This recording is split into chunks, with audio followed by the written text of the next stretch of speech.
Good morning student, मैं रोशन कुमार आप लोग को भौतिक राशि तथा बीमा सूत्र के टॉपिक लेकर आया हूँ। इसमें आज का इम्पोर्टेंट रहेगा बीमा सूत्र, डायमेंशन फार्मूला। इसे स्टडी करने के लिए थोड़ा भौतिक राशि की सहायता होती है। तो आइए सबसे पहले हम लोग भौतिक राशि के बारे में जानते हैं। भौतिक राशि किसे कहते हैं? तो वैसी राशि जिसे प्रत्यक्ष या अप्रत्यक्ष रूप से मापा जाए उसे भौतिक राशि कहते हैं। प्रत्यक्ष का मतलब होता है दोस्तों डायरेक्ट, अप्रत्यक्ष मतलब होता है इनडायरेक्ट। चाहे उसे आप डायरेक्ट या इनडायरेक्ट रूप से मापेंगे तो उस राशि को हम लोग भौतिक राशि कहते हैं। जैसे लंबाई, द्रव्यमान, समय, वेग, दूरी, विस्थापन इत्यादि और हो सकता है। जैसे देखिए भौतिक राशि के मतलब जैसे कहीं माँ का प्यार, माँ का प्यार भौतिक राशि नहीं है, क्योंकि माँ के प्यार को आप नहीं माप सकते हैं। क्योंकि आप ऐसे नहीं बोल सकते हैं कि मेरी माँ 2 केजी प्यार की, 3 केजी प्यार की, या मुझे दोस्त हमसे 2 केजी दोस्ती करता है, या जैसे गुण धर्म कभी भी भौतिक राशि नहीं हो सकती है, क्योंकि उसे हम माप नहीं सकते हैं। लेकिन आप कहीं ना कहीं देखिए इस मार्कर्स को, इसमें देखिए मार्कर्स, इसका जो कवर है इसका आप देखेंगे तो इसमें नाप सकते हैं कि इसका लंबाई कम है, इसका लंबाई ज़्यादा है, या इसका द्रव्यमान कम है, इसका द्रव्यमान अधिक है। तो आप कहीं ना कहीं इसकी लंबाई को आप माप सकते हैं, इसके द्रव्यमान को आप माप सकते हैं। तो इस मार्कर्स का लंबाई भौतिक राशि हो गया, द्रव्यमान भौतिक राशि हो गया। मार्कर्स भौतिक राशि नहीं है, मार्कर्स का लंबाई, द्रव्यमान ये सब भौतिक राशि है। तो जिसे हम मापेंगे उसे भौतिक राशि कहते हैं। क्या कीजिएगा। अब बात आती है कि भौतिक राशि 2 प्रकार के होते हैं। एक होता है मूलभूत राशि और दूसरा होता है व्युत्पन्न राशि। मूलभूत के मतलब होता है कि वैसी राशि, मूलभूत राशि का मतलब होता है कि वैसी राशि जो स्वतंत्र हो, जो अपने आप पर निर्भर करे, उसे हम लोग मूलभूत राशि कहते हैं। इस राशि को किसी दूसरे से मतलब नहीं होना चाहिए। मूलभूत राशि का मतलब होता है सिर्फ अपने आप पर निर्भर रहना, दूसरे पर निर्भर नहीं रहना। जैसे हम बता सकते हैं, हम लोग हिंदी में पढ़ते थे स्वर और व्यंजन। स्वर किसे कहते थे? वैसा शब्द जिसका उच्चारण अपने आप हो, उसे स्वर कहते हैं। उसी प्रकार से मूलभूत राशि है वैसा राशि जो खुद पर डिपेंड हो, किसी दूसरे पर डिपेंड ना हो, उसे हम लोग मूलभूत भौतिक राशि कहते हैं। मूलभूत भौतिक राशि 7 हैं। ध्यान देने वाली बात है, चाहे फिजिक्स हो, मैथ हो, कोई भी डिपार्टमेंट चल जाइए, ये मूलभूत राशियाँ 7 ही होती है। 7 कौन कौन है थोड़ा क्या किया जाए। देखिए यह राशि है, इसका मात्रक है लंबाई, सूचित करेंगे L से।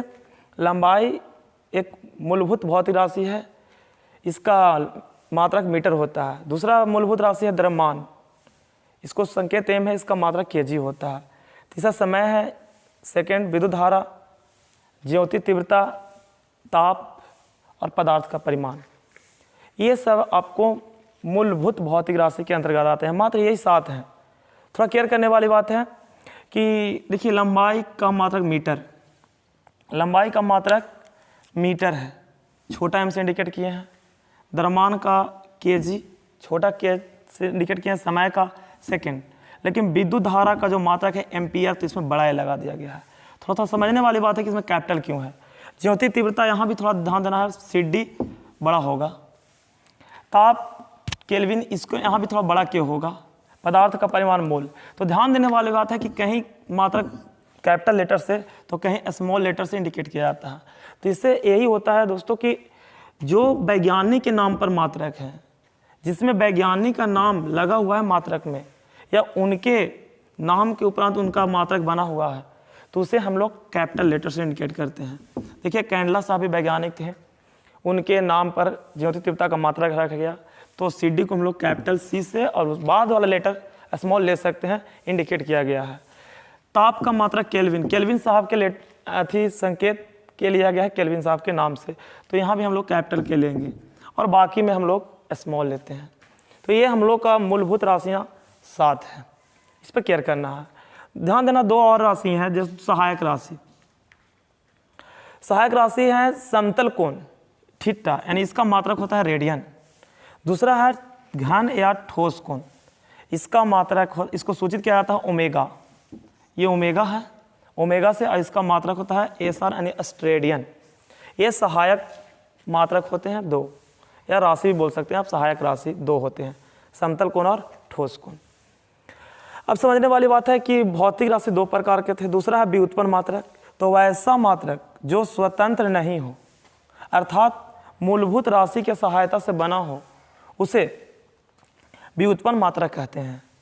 ध्यान देने वाली बात है, वैसा मात्रक जो स्वतंत्र नहीं हो, मूलभूत राशि के सहायता से बना हो, उसे व्युत्पन्न मात्रक कहते हैं। जैसे वेग, चाल, त्वरण, बल इत्यादि और हो सकता है। थोड़ा समझिए वेग, जैसे हम लोग 9th में पढ़े हैं, वेग बड़ा फॉर्मूला होता है विस्थापन बटा समय।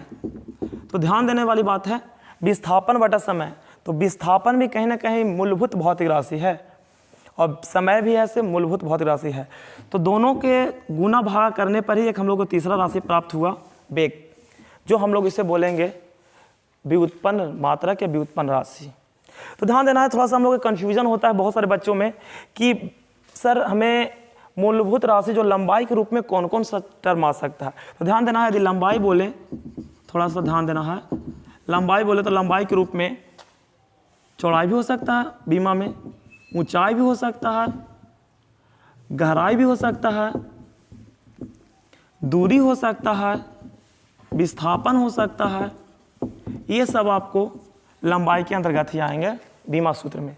कहीं ना कहीं दूरी बोलेंगे तो 2 बिंदु के बीच तय की गई पथ की लंबाई, विस्थापन बोलेंगे तो खास दिशा में तय की गई दूरी, वो भी एक लंबाई ही है।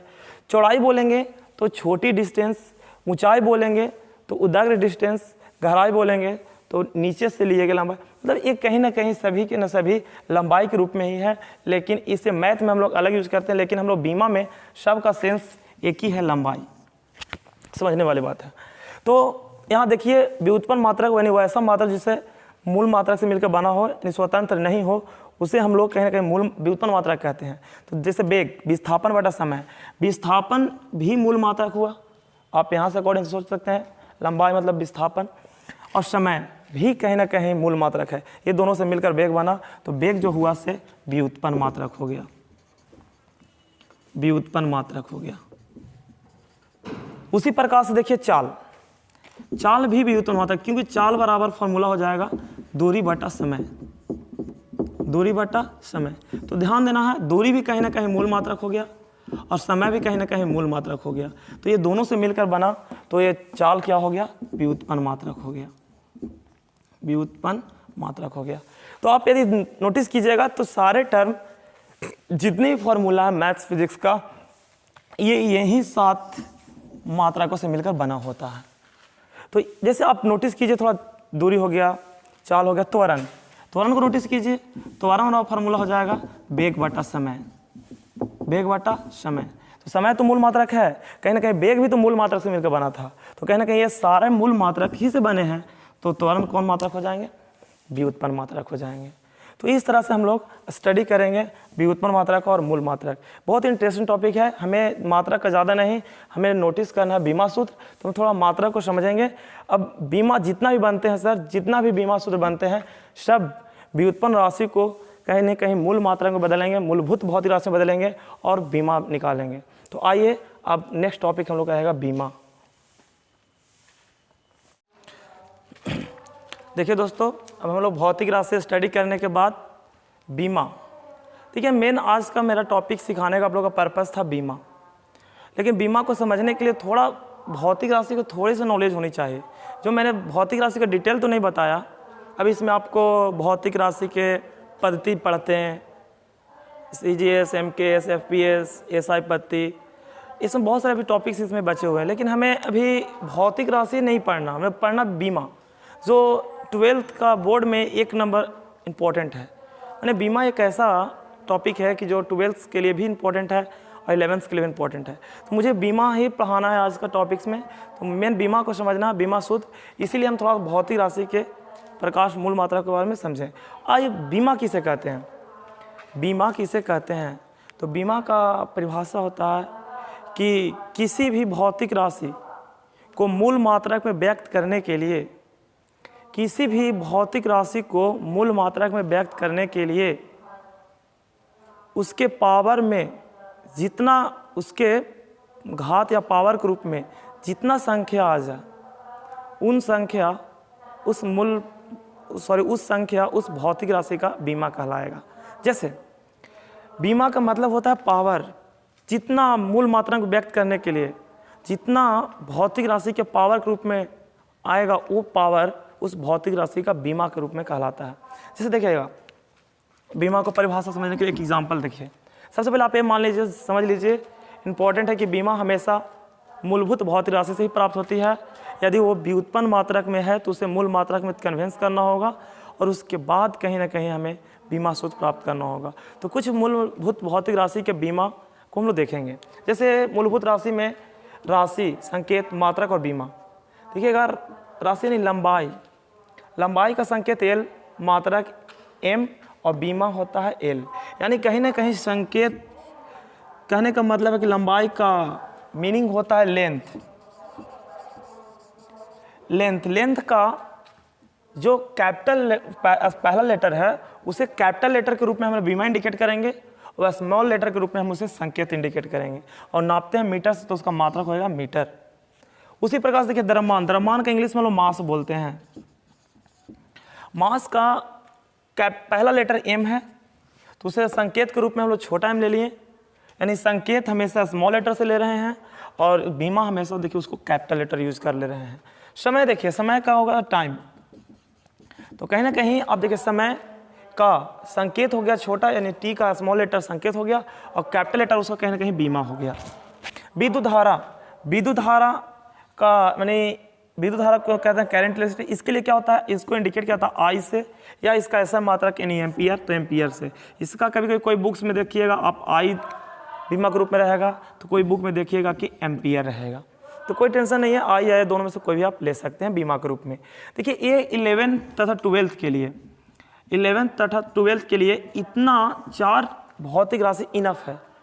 इतना से आप करीब सभी भौतिक राशि के डायमेंशन को आप निकाल सकते हैं। और भी है जैसे ताप, तो ताप फिजिक्स में तो यूज नहीं होता, इसका यूज कहीं ना कहीं केमिस्ट्री में ज़्यादातर है। पदार्थ का परिमाण, ये भी कहीं ना कहीं हम लोग को केमिस्ट्री का ही पार्ट्स है, पदार्थ का परिमाण पढ़ना है। ज्योति तीव्रता तो हम लोग ऑप्टिक्स में आएंगे तो पढ़ लेंगे, कोई दिक्कत नहीं, लेकिन हम लोग कभी इंपॉर्टेंट यही 4 भौतिक राशि पर केयर करना है। अब देखिएगा थोड़ा सा, जैसे हम आपको बताते हैं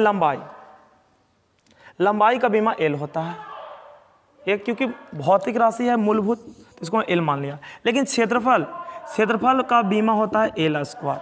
देखिए आप कोई भी चीज़ का, जैसे आयत, वर्ग, वृत्त, कुछ भी लीजिए, उसका क्षेत्रफल का फॉर्मूला आपको हमेशा 2 मूलभूत राशियों को गुना करने से ही प्राप्त होता है। जैसे आप नोटिस कीजिए, वृत्त का क्षेत्रफल तो πr², तो कहीं ना कहीं r क्या है, त्रिज्या, r त्रिज्या है, मतलब कहीं ना कहीं केंद्र से परिधि के बीच की दूरी है, और इसी को कहीं ना कहीं स्क्वायर किया है। देखिएगा बीमा लिखते समय ये नियतांक होता है, पाई का मान फिक्स होता है, इससे हमें कोई मतलब नहीं है। अब वृत्त के यदि क्षेत्रफल का आप बीमा निकालेंगे तो बीमा लिखने समय ये इसको कोई मतलब नहीं है। त्रिज्या मतलब क्या हुआ, लंबाई, और लंबाई का बीमा क्या हो जाएगा, यानी क्षेत्रफल का जब बीमा निकालिएगा तो इसका बीमा नहीं लेंगे, क्षेत्रफल का मतलब r गुने r का मतलब बीमा क्या होगा L, और एक r का बीमा L, L कितना होगा L²। उसी प्रकार आप और समझ सकते हैं क्षेत्रफल के लिए आयत ले लीजिएगा, तो आयत में क्या होता है, लंबाई गुने चौड़ाई। अब सोचना है कि आयत का जब क्षेत्रफल निकालेंगे तो क्षेत्रफल होता है लंबाई गुने चौड़ाई, तो कहीं ना कहीं लंबाई का भी बीमा तो L ही होता है, चौड़ाई का भी मूलभूत राशि में बीमा L ही होता है, तो क्या इसका भी L² हो जाएगा। वर्ग देखिए, तो वर्ग में भी क्या होता है, भुजा स्क्वायर, यानी A गुने A, तो कहीं ना कहीं ये भी 2 मूलभूत राशियों का मल्टीपल है, यानी लंबाई 2 मूलभूत राशि मतलब लंबाई का गुना है, तो इसका भी बीमा कहीं ना कहीं L² हो जाएगा। तो ध्यान देना है, यानी हम लोग एक मोटी मोटी बातों में कि क्षेत्रफल का बीमा डायमेंशन 2 होता है। मैंने परिभाषा में समझाया कि बीमा किसे कहते हैं, तो कोई भी भौतिक राशि को उसे मूल राशि में व्यक्त करने के बाद उसके पावर में जो भी संख्या आ जाए वही संख्या उस भौतिक राशि का बीमा कहलाएगा। यानी क्षेत्रफल का बीमा हम कितना बोलेंगे, 2 बोलेंगे। लंबाई का बीमा कितना बोलेंगे, तो 1 बोलेंगे। आयतन का बीमा कितना बोलेंगे, तो 3 बोलेंगे। क्योंकि आयतन में कहीं ना कहीं बीमा के रूप में लंबाई, चौड़ाई और ऊंचाई आती है। बीमा समझना है, बीमा मतलब डायमेंशन। बीमा का एक और होता है सर कि बीमा किसे कहते हैं, तो कहीं फिगर से भी हम लोग देख के बीमा आइडिया लगा सकते हैं। जैसे ये आयत है, तो आयत 2D के अंतर्गत आता है, इसका बीमा 2 होता है, क्योंकि किसी शीर्ष से जितना भुजा गुजरेगी, जितना भुजा एक शीर्ष पर जितना भुजा है वो भुजा कहीं ना कहीं उसका बीमा बताता है। तो देखिए आयत हो या वर्ग हो, इसमें एक शीर्ष पर 2 भुजाएं जुड़ी रहती है, तो इसका बीमा कहीं ना कहीं 2 होगी। त्रिभुज को देख लीजिए आप, थोड़ा सा नोटिस कीजिए, त्रिभुज के कितना बीमा होता है, तो 2 होता है। इसका एक शीर्ष पर 2 भुजाएं जुड़ी रहती है, तो इसका बीमा भी कहीं ना कहीं 2 हो जाएगा। लंबाई का एक बीमा होता है, क्योंकि इसका शीर्ष पर एक ही रेखा जुड़ी रहती है। देख लीजिए इसमें सिर्फ लंबाई, तो याद रखिएगा रेखा का बीमा 1 होता है। लेकिन थोड़ा देखिएगा घन या घनाभ, यानी जिसका आयतन निकलेगा उसका बीमा 3 होगा। जैसे आप ध्यान देना थोड़ा सा, आप घन या घनाभ को ले लीजिए, घन या घनाभ, इसके देखिएगा थोड़ा हम समझाना चाहते हैं कि फिगर से इसके प्रत्येक शीर्ष पर 3 भुजाएं जुड़ी हुई है, 3 भुजाएं, लंबाई, चौड़ाई, ऊंचाई। तो कहीं ना कहीं आप नोटिस कीजिएगा सर कि घन, घनाभ, शंकु, बेलन, गोला, इसमें सभी का बीमा कितना होगी, 3 होगी। यानी आयतन का बीमा 3 होता है। किस रूप में होता है, तो आयतन का बीमा जो होता है मेरे दोस्तों, लंबाई गुने चौड़ाई और गुने ऊंचाई। तो कहीं ना कहीं लंबाई का L, चौड़ाई का B, ऊंचाई का H, यानी लंबाई का भी बीमा L होगा, चौड़ाई का भी बीमा L होगा, ऊंचाई का बीमा L होगा। क्योंकि मैं देखिएगा हम बताए थे आपको कि लंबाई, चौड़ाई और ऊंचाई सभी कहीं ना कहीं लंबाई ही है, बस फ़र्क है कोई बड़ी लंबाई है, कोई छोटी लंबाई है, कोई उससे छोटी लंबाई है, लेकिन तीन कहीं ना कहीं लंबाई ही है। और तीनों का बीमा क्या होगा, L। जब मल्टीपल करेंगे दोस्तों तो आ जाएगा L²। तो कहीं ना कहीं आयतन का बीमा भी क्या होगा, L⁻³ यानी आयतन का बीमा 3 होगा। अब थोड़ा समझने वाली बात है दोस्तों कि ध्यान देना है कि हम लोग को बाकी और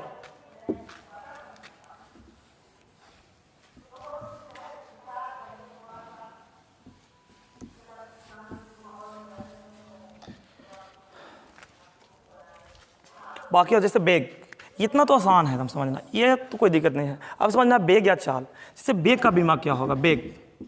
तो जैसे ध्यान देना है, बेग का बीमा निकालेंगे तो सबसे पहले हम लोग बेग को देखेंगे कि बेग कौन कौन से मूल मात्रक से बना हुआ है, मूलभूत राशि से। जैसे हम लोग नोटिस करेंगे तो बेग वाला फार्मूला होता है, हम पढ़े थे, विस्थापन बटा समय, विस्थापन बटा समय।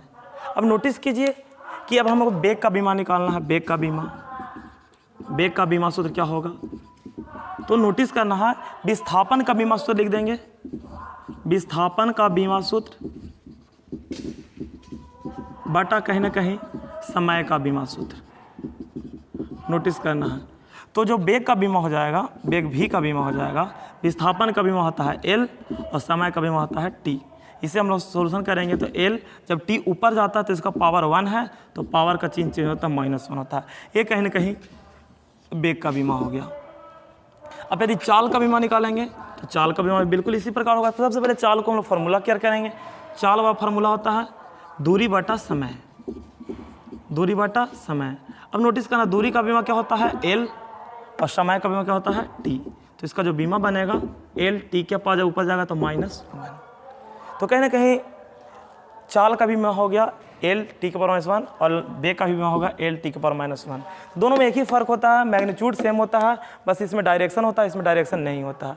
इसीलिए ध्यान देना है, दूरी, चाल और बेग का परिभाषा अलग होता है, बट फॉर्मूला इसका मात्रक और बीमा सेम होता है, क्योंकि इसमें डायरेक्शन होता है, इसमें डायरेक्शन नहीं होता है।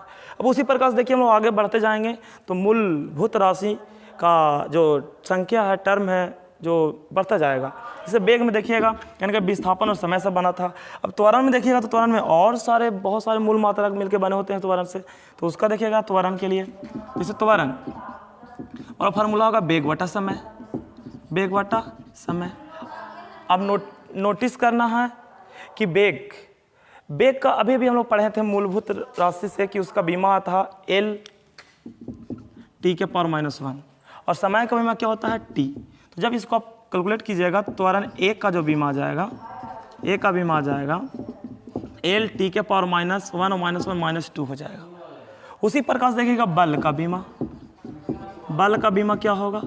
तो बल का जो बीमा नोटिस करना है दोस्तों, बल वाला फार्मूला होगा त्वरण बटा बल वाला द्रव्यमान गुने त्वरण, द्रव्यमान गुने त्वरण। अब नोटिस करना है कि द्रव्यमान का बीमा क्या होगा? द्रव्यमान क्योंकि खुद मूल मात्रक है, त्वरण मूल मात्रक नहीं है, लेकिन हम जानते हैं कि त्वरण के ऊपर बीमा आ चुका है। निकाले हैं कैसे तोड़ के। अब चाहते हैं तो इसको ऐसे भी तोड़ सकते हैं, द्रव्यमान का तो बीमा हो गया, त्वरण को हम तोड़ सकते हैं भी बटा टी। फिर क्या करेंगे, एस का बीमा तो एम हो ही गया, गुने भी को फिर तोड़ देंगे, एस बटा टी और गुने टी हो जाएगा। फिर बैठा देंगे एम, एस का मतलब दूरिया विस्थापन, इसका बीमा एल हो गया, बटा टी का बीमा टी गुने टी। इसको आप हल कीजिएगा तो एम एल टी के पावर -2 हो जाएगा। लेकिन हम लोग इतना नहीं करेंगे, हम लोग समझदार हो चुके हैं, जानते हैं कि त्वरण का बीमा लोग पीछे मेहनत करके निकाल चुके हैं, एल टी के पावर -2। तो क्या करते हैं, डायरेक्ट यहाँ पर हम लोग ए का बीमा रख देते हैं, यानी त्वरण का बीमा। तो एम गुने त्वरण का बीमा एल टी के पावर -2। जब इसका बीमा रखने से इसका फाइनली बीमा मिल जाएगा एम एल टी के पावर -2। ये बल का बीमा बहुत इंपॉर्टेंट है, 11th के लिए भी इंपॉर्टेंट है, कंपटीशन जनरल कंपटीशन के लिए इंपॉर्टेंट है और 12th के लिए भी इंपॉर्टेंट है। और सबसे बड़ी बात है कि बल जो ऐसा है भौतिक राशि है कि इसमें बहुत बड़ी बड़ी बीमा को निकालने में सहायता देगा, तो इसीलिए इसको हम बहुत नोटिस करेंगे, बहुत अच्छी बीमा है। तो देखिएगा थोड़ा सा नोटिस कीजिए, दूसरा कार्ज, देखिएगा कार्ज का बीमा। कोई आपसे कार्ज का बीमा पूछ दे तो कार्ज का फॉर्मूला क्या होगा? बीमा निकालने के लिए आपको एक चीज़ ध्यान देना है, फॉर्मूला याद रखना, जितना ज़्यादा आपको बेहतर फॉर्मूला रहेगा बीमा आप उतना ही अच्छा से आराम से निकाल सकते हैं। कार्ज का जो बीमा होगा बल गुने विस्थापन होता है, फॉर्मूला विस्थापन। अब नोटिस कीजिए, जब कार्ज का बीमा लिखेगा तो बल का बीमा क्या होगा? एम एल टी के पावर -2 और गुने विस्थापन का बीमा क्या हो जाएगा? तो कहीं ना कहीं एल हो जाएगा। जब इसको आप मल्टीपल कीजिएगा तो डब्ल्यू बराबर हो जाएगा एम एल स्क्वायर और टी के पावर -2। ये कहीं ना कहीं हम लोग को कार्ज का बीमा आ गया। तो बीमा निकालना बहुत आसान है, बस आपको ये ध्यान देना है कि कोई भी जब व्युत्पन्न राशि कौन कौन से मूल मात्रक से, मूलभूत राशि से बना है, बस उसको में आपको ब्रेक करना है और उसका मूल मात्रक के बीमा बैठा देना है, आसानी से आपका आ जाएगा आंसर। कार्य के बाद देखिएगा ऊर्जा का भी बीमा यही होता है, कार्य ऊर्जा का मात्रक भी सेम होता है और कार्य ऊर्जा का बीमा भी सेम होता है। कार्य ऊर्जा को आप देखिए शक्ति, जनरली जितना भी आपको थोड़ा सा शक्ति,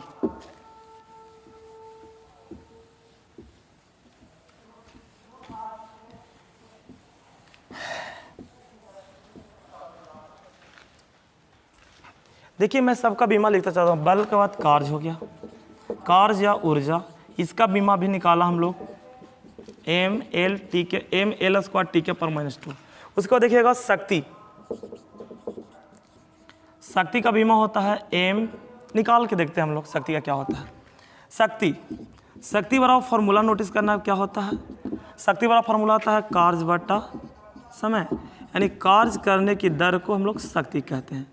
कार्य का बीमा क्या होता है दोस्तों, तो अभी निकालें एम एल स्क्वायर टी के पावर -2 और कहीं ना कहीं हम लोग जानते हैं समय का बीमा क्या होता है टी, तो इसको आप कन्वेंस कीजिएगा तो आ जाएगा एम एल स्क्वायर टी के पावर -3। ये कहीं ना कहीं आपका कार्य शक्ति का बीमा आ गया, शक्ति का।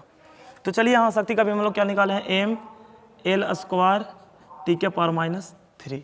शक्ति का देखिएगा आप बहुत सारे भौतिक राशि हैं जिनको आप बीमा निकाल सकते हैं। आइए कॉन्फिडेंस के लिए एक और देखिए, से दाब बराबर फॉर्मूला होता है बल बटा क्षेत्रफल, बल बटा क्षेत्रफल। अभी देखिए हम लोग पीछे निकाल चुके हैं बल का बीमा, क्या होता है एम एल टी के पावर -2 और बट्टा क्षेत्रफल का बीमा हम लोग निकाले हैं एल स्क्वायर। देखिएगा एल से एल एक कट जाएगा, एक बचेगा, देखिए सॉरी ऐसे काटते हैं एल स्क्वायर, एक से एक कट गया, एक तो बचेगा, अर्थात आ गया होगा एम टी के पावर -2 और एल। इसको जब कन्वेंस किया जाता है एम एल के पावर -1 और टी के पावर -2, ये आपको कहीं ना कहीं दाब का बीमा आ गया। तो ऐसे आप बहुत सारे भौतिक राशि के बीमा को आप बना सकते हैं, बिल्कुल व्युत्पन्न राशि में बदलकर, व्युत्पन्न राशि को मूल मात्रा में बदलकर आप उनके बीमा को बैठा के बहुत सारे भौतिक राशि के बीमा निकाल सकते हैं।